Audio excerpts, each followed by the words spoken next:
जय माता दी। ओम दुर्गा दक्षिणेश्वर काली वैष्णो दरबार की जय, कुरुक्षेत्र धाम की जय। मेरे माता पिता के चरणों में कोटि कोटि प्रणाम, मेरी जीजी माँ के चरणों में कोटि कोटि प्रणाम, मेरे समस्त गुरुओं के चरणों में कोटि कोटि प्रणाम।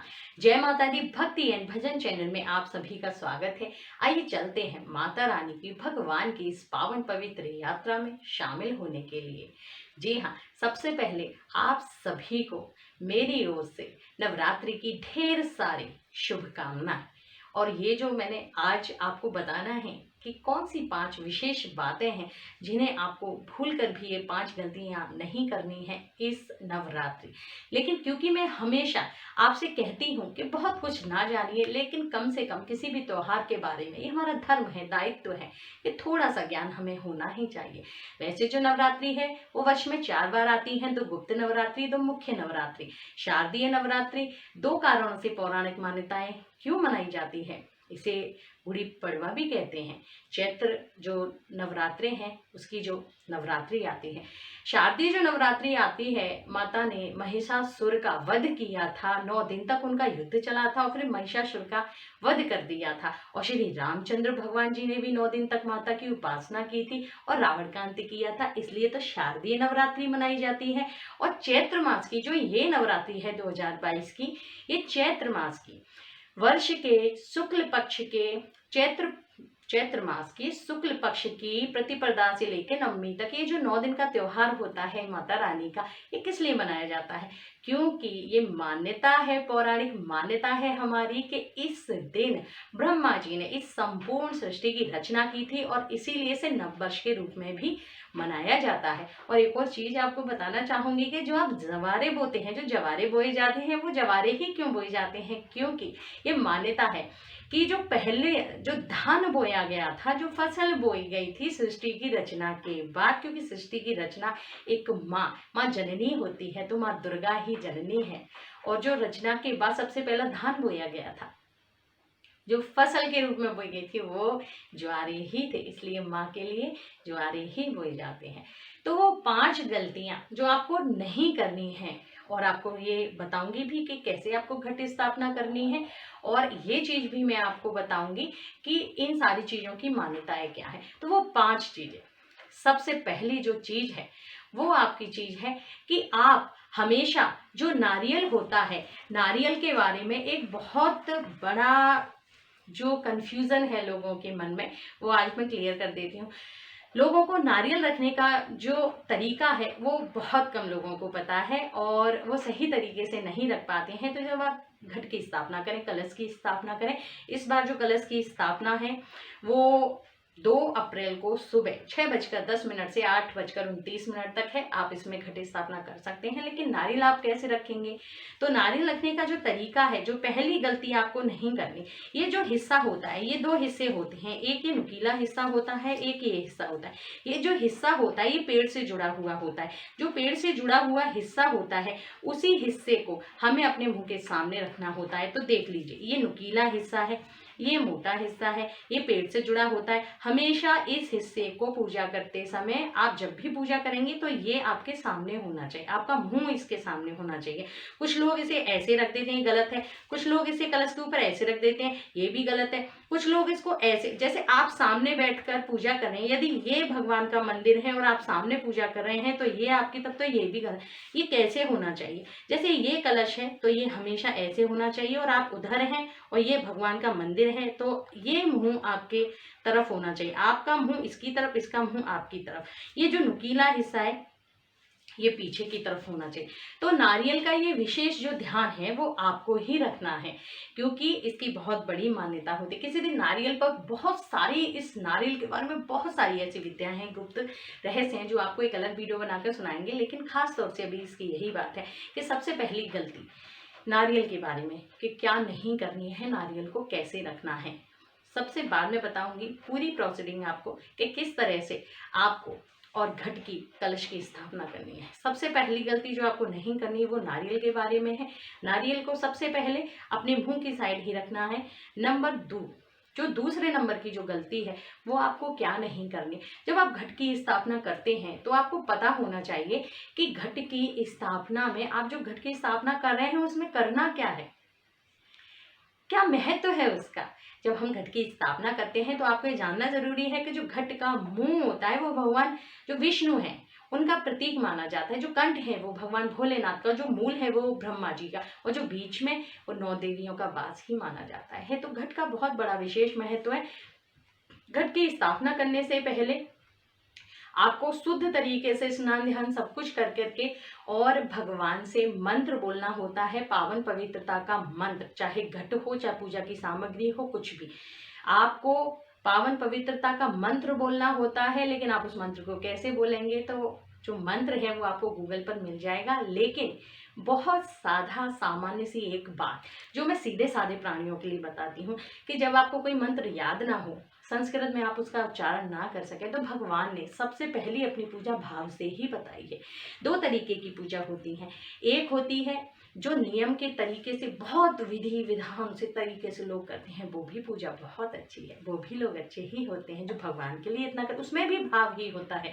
दूसरी पूजा होती है बिल्कुल भोला मन, जो कुछ भी नहीं जानता लेकिन सिर्फ भाव से समझ, वो भी पूजा ही होती है। तीसरे नंबर की जो पूजा वो बीच में ही होती है, जो कुछ नियम भी होते हैं उसमें, कुछ भोलापन भी, कुछ आता भी है कुछ नहीं भी आता, वो भी पूजा ही अच्छी होती है। पूजा का कोई भी आपका माध्यम हो, कोई भी तरीका हो, लेकिन उसका अर्थ एक ही होना चाहिए, वो है भाव।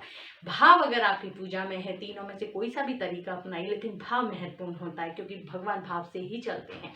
दूसरा आपका जो तरीका है, घट में आप कुछ भी नहीं जानते तो आप एक काम करिए, हाथ में थोड़ा सा जल लीजिए और जल लेने के बाद आपको करना क्या है कि उस जल में सिर्फ आंख बंद करके ध्यान करना है माँ का कि हे माता रानी, हे बाबा भोलेनाथ, मैं जो भी पूजा कर रही हूँ, मेरे तन को, मन को, हृदय को, आत्मा को, इस पूरी पूजा सामग्री को और आज के मेरे मन के भाव को, विचार को, और मैं 9 दिन तक जो भी क्रियाकलाप करूँ, आप उस सबको पूर्णतः स्वच्छ, एकदम स्वच्छ, निर्मल, पावन, पवित्र कर दीजिए। और 9 दिन तक बिना किसी व्याधा के सब कुछ अच्छा हो, आप सब कुछ पावन पवित्र कर दीजिए। मेरे मन के भाव, विचार भी, ये पूजन सामग्री भी, सारा तरीका भी, सब कुछ शुद्ध कर दीजिए। और आप उस जल को लेकर के और अपने थोड़ा ऊपर डाल लीजिए, सामग्री पर डाल लीजिए। ये घट स्थापना के समय का जो बाद है वो मैं आपको बाद में बताऊंगी। नंबर तीसरा जो आपको विशेष ध्यान रखना है वो किस चीज का रखना है, वो इस चीज का आपको विशेष ध्यान रखना है कि पूरे के पूरे ही नवरात्रे आपको लहसुन, प्याज, मांसाहार नहीं करना होता, क्योंकि सतोगुण, रजोगुण और तमोगुण में से हमें सिर्फ सतोगुण का पालन करना होता है। साधा सामान्य जीवन जीना होता है। कोई तेज उच्चारक किसी भी खाद्य पदार्थ को आप खा नहीं सकते, ना ही वैसे मन के भाव विचार होना चाहिए। निर्मल, शुद्ध, स्वच्छ रहें। तो लहसुन, प्याज, मांसाहार और मदिरा वगैरह कुछ भी नहीं। तो ये तीसरी बहुत मुख्य बात है जो आपको ध्यान रखनी है। चौथी जो आपकी मुख्य बात है वो आपको ये ध्यान रखनी है कि जब भी आप अखंड ज्योत जलाएं, अखंड ज्योत का एक नियम होता है कि वो शुद्धता का उसमें बड़ा पालन होता है। आप शुद्ध रहिए, तरीके से जलाइए। वैसे तो सबा हाथ का जो रक्षा सूत्र होता है उससे और जोत में उसको रख के दिया जाता है और उसको चिमटी से धीरे धीरे उठाते रहते हैं।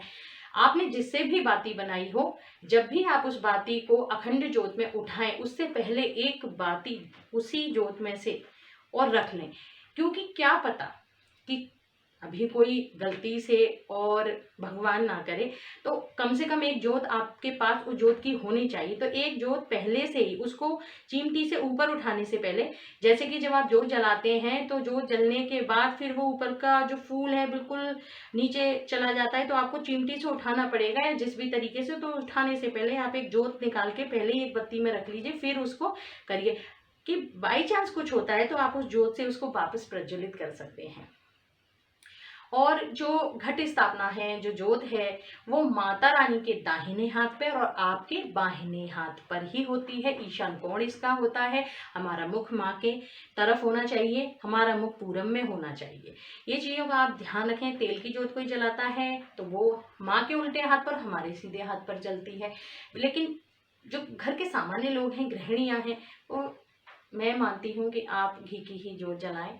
जब आपकी भक्ति इस चरम पर पहुँच जाए तब कुछ दिनों बाद या कुछ नवरात्रों के बाद आप तेल की जोत जलाना शुरू करें, या किसी के प्रोटेक्शन में आप तेल की जोत जलाएं। क्योंकि तेल की जो जोत होती है या काली तिल के तेल की जो जोत होती है उसकी ऊर्जा बहुत तेज होती है, घर की सारी बुराइयों का अंत कर देती है वो।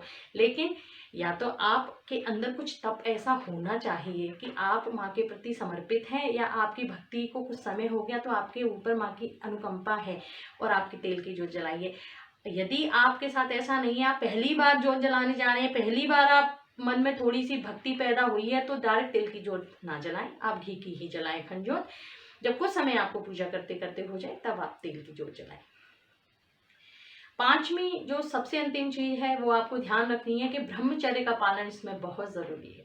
आपको सबसे महत्वपूर्ण बात कि ब्रह्मचर्य का पालन आपको बहुत बहुत बहुत जरूरी है। और जिन्होंने नवरात्रि के व्रत रखे हैं वो धरती पर ही सोएं, और बहुत सारी चीजें हैं। तो ये 5 चीजें खास कि सबसे पहले आपको नारियल किस तरह से करना है वो मैंने आपको बता दिया, उसमें गलती नहीं करनी, घट स्थापना की। नंबर 3, आपको लहसुन प्याज का सेवन नहीं करना है, मांस मदिरा का।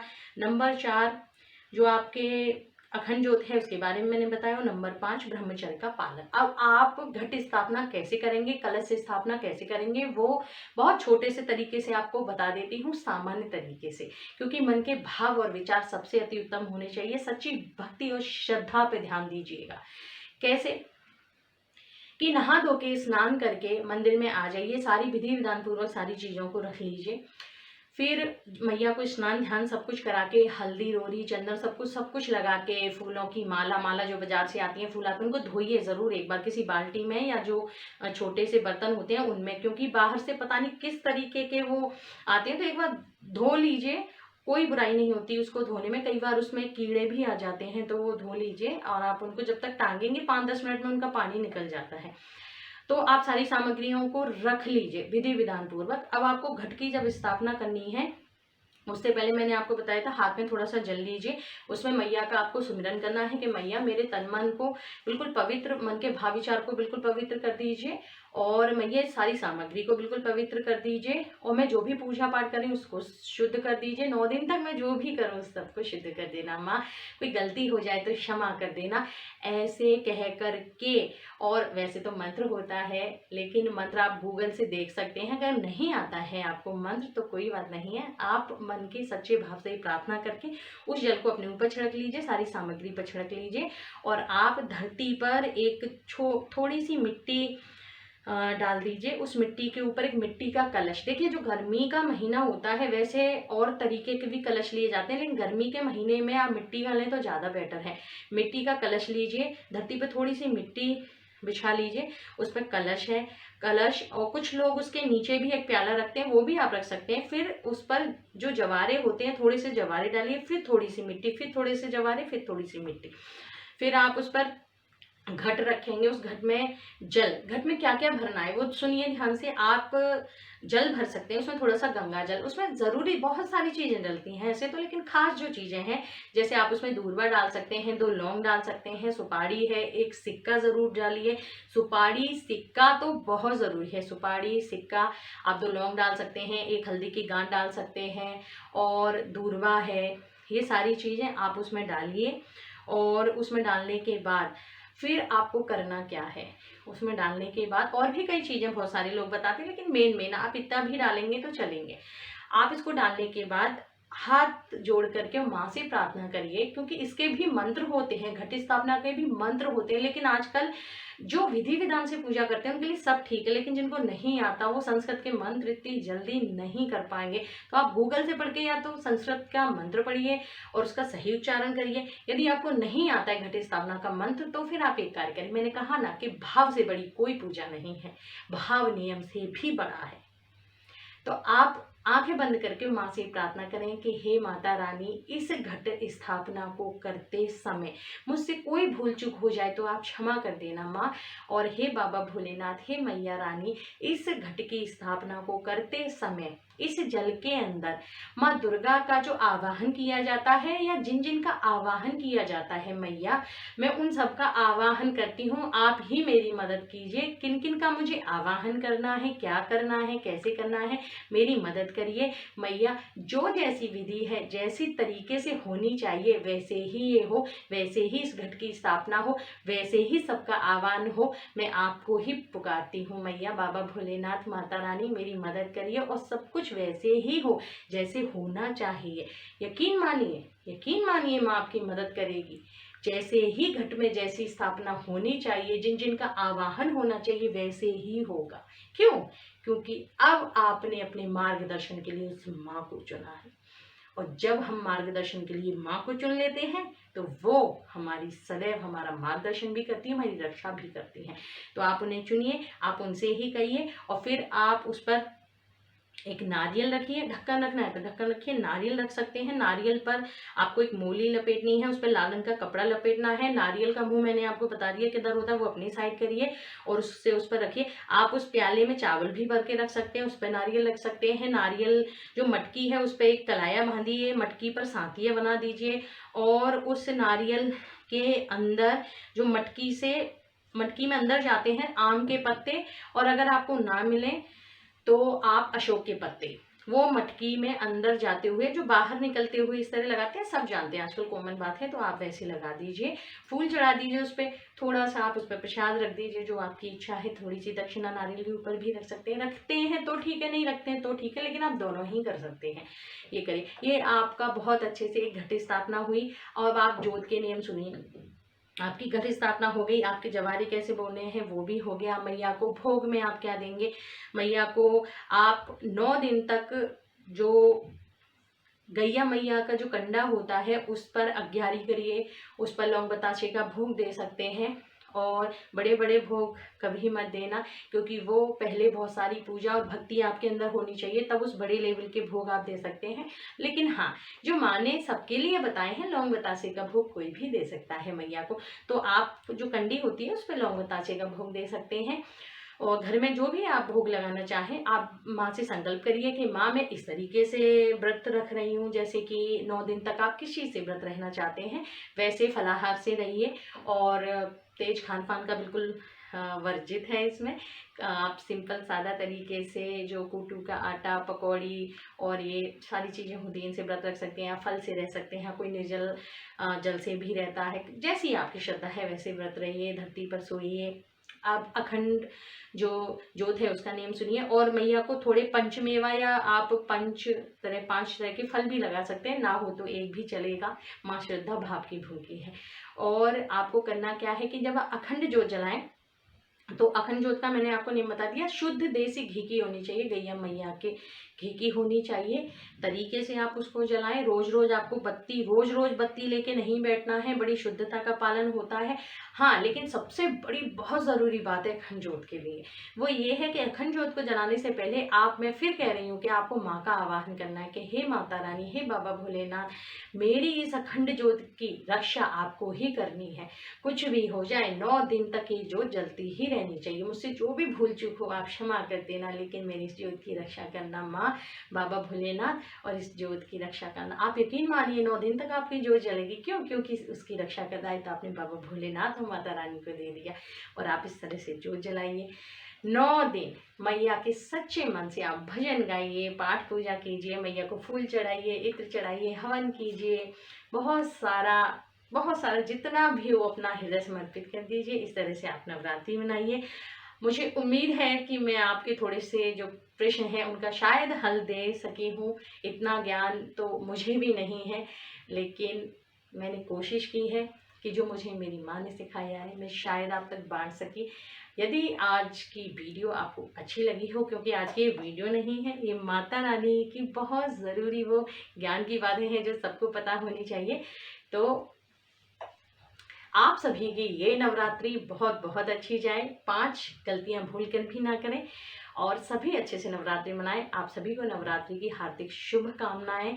ओम दुर्गा दक्षिणेश्वर काली वैष्णो दरबार की जय, कुरुक्षेत्र धाम की जय। मेरे माता पिता के चरणों में कोटि कोटि प्रणाम, मेरी जीजी माँ के चरणों में कोटि कोटि प्रणाम, मेरे समस्त गुरुओं के चरणों में कोटि कोटि प्रणाम। जय माता दी। हैप्पी नवरात्रि।